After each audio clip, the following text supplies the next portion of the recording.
আল্লাহর হাবিব মুহাম্মদ সাল্লাল্লাহু আলাইহি সাল্লাম ডেকে বললেন,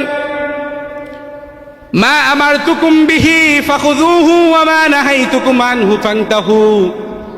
আমি যা তোমাদেরকে আদেশ করলাম তা তোমরা নাও, আবার যা ছাড়তে বললাম তা ছেড়ে দাও। কথাকার আল্লাহর হাবিব বললেন, আল্লাহর হাবিব তার জীবন দশায় এক ওয়াক্ত নামাজ কাজা করেন নাই, কিন্তু যেই মিছিলে গিয়ে আপনার নামাজ কাজা হয়ে যাবে ওই মিছিল আপনার জন্য হারাম। কথা বলেন ঠিক কিনা?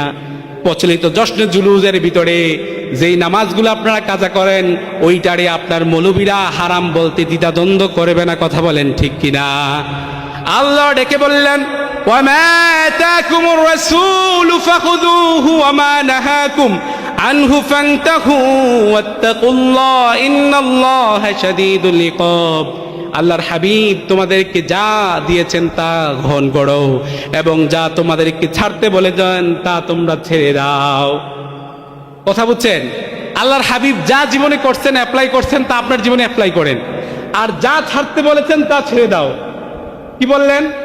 আল্লাহর হাবিবের যখন মৃত্যু সজ্জায় আল্লাহর হাবিবের হাত পা কোনো কিছু লড়ে না, শুধু জবানটা লড়ছে। আম্মা জান আয়েশা রাদিয়াল্লাহু তাআলা আনহা আল্লাহর নবীর ঠোঁটের সাথে তার কানটা লাগালেন। আল্লাহর হাবিব বলতেছে, আয়েশা নামাজের রক্ত কি হলো? আমাকে উযু বানিয়ে দাও, আমি আল্লাহর নামাজ আদায় করি। আল্লাহু আকবার। আর তুমি মিয়া জশ্নে জুলুসের নামে নামাজকে বাদ দিয়ে দাও, তোমার জশ্নে জুলুস বাংলাদেশে করা যাবে না।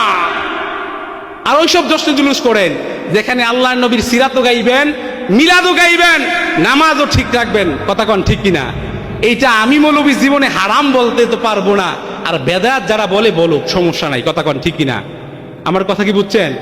কোনটারে আমি হারাম বললাম